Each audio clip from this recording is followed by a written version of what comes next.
So yan, kakarating lang natin dito sa Parañaque. Nag-home service tayo. So yan, nabot tayo ng traffic. So ito, Toyota Innova 2010. So ito pala, naka Android head unit na si sir. So ayan, Navitopia yung brand. Ngayon mag-upgrade si sir ng ng 360 camera, papakabitan niya.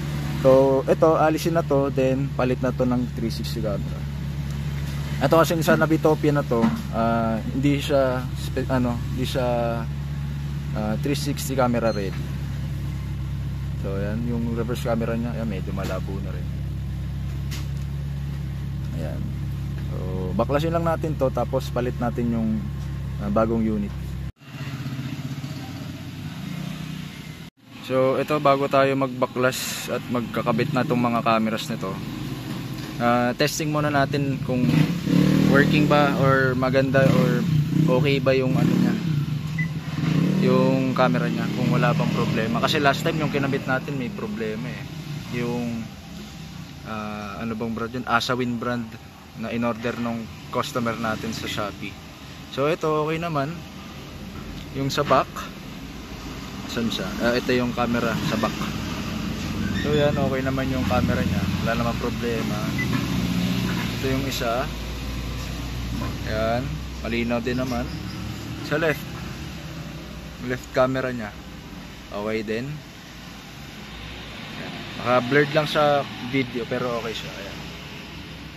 Then yung sa right, testing natin. Ayan, okay din siya. So yan, confirm na natin na okay itong mga cameras na to, walang problema. Kabitan natin. So yan, simulan muna natin sa likod. So yan, tapos na nga pala natin tong ikabit. Hindi ko na na-videohan yung ibang pagbabaklas natin tsaka pagkakalikot natin dito kanina sa mga sidings, sa harap pati sa likod na camera. Delikado kasi ako mamaya, baka abutan tayo ng rush hour. Matraffic naman ako pa uwi ng Marikina. So Parañaque kasi to. So yan, itong unit na ito is in order ni sir sa Shopee. So Stapon brand, pinalit ni sir dito sa unit na to. Ayan. So ito kasi sabi ni sir, mabagal daw, pangit daw ng tunog, malabo din daw yung screen, pati yung reverse camera daw malabo. So pero naman, okay naman daw si sir dito kasi tumagal naman daw siya ng 2 years. Pero hindi kagaya nito, may 360 camera na, tsaka mas mabilis, mas mataas na rin yung specs niya. Napansin naman namin ni sir kanina, tinesting na namin. So ayan, check natin yung 360 camera niya. Ayan. So yung 3D 3D angle niya ganyan. So hindi na natin siya calibrate kasi yung calibration ng ng bird's eye view kasi iba yung settings niya, hindi sa kagaya sa mga nakakabitan natin na Stapon brand.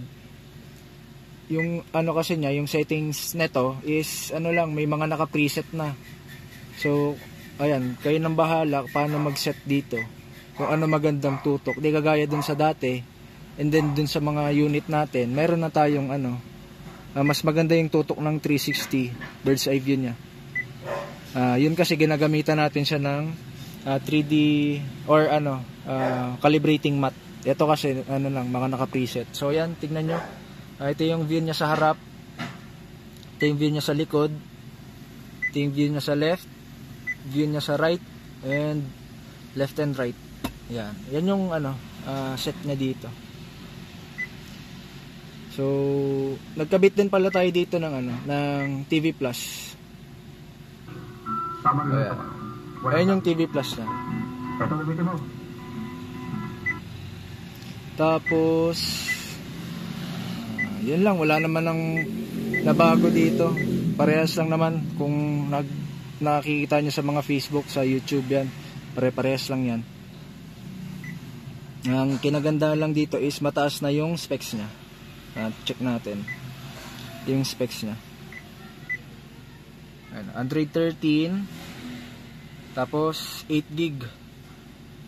8GB na yung memory nya. 128 na yung gig yung storage nya. So yan. So yun, sa mga interested pala in gusto magpa-install ng mga ganitong Android head unit, message nyo lang po kami sa Facebook page namin. May mga available tayo, 7 inches, 9 inches, saka 10 inches.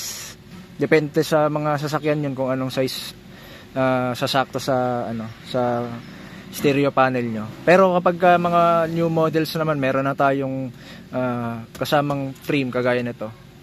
So yan, kung order din kayo online, message nyo lang din ako. Pwede naman natin servicean yan ng labor. Kagaya nito. Ayan.